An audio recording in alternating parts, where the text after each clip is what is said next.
Hai, Assalamualaikum.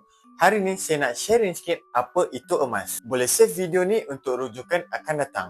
Emas bukan untuk pakai je tau. Ramai orang fikir emas ni cuma untuk cantik-cantik je kan? Tapi tahu tak, emas ni sebenarnya aset kewangan paling power. Kalau simpan duit 100 dalam tabung, 10 tahun lagi nilainya makin kurang sebab inflasi. Tapi kalau simpan emas 100, nilainya makin naik. Emas ni tak makan masa. Lama simpan, makin untung.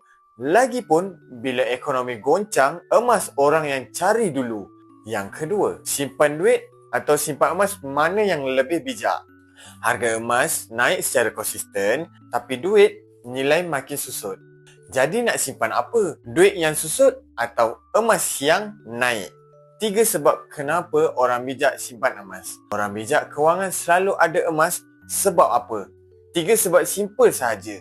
Yang pertama, nilainya meningkat dalam jangka masa panjang.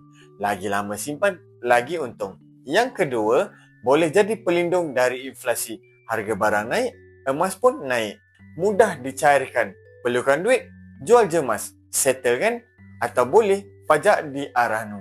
Akhir kata dari saya, bukan semua pelaburan boleh bagi rasa selamat macam emas. Simpan sikit-sikit, lama-lama jadi bukit. Jadi kalau nak mula simpan aset, start kecil-kecilan dengan emas, tak rugi insya-Allah. Ingat, simpan emas, lindung masa depan. Assalamualaikum.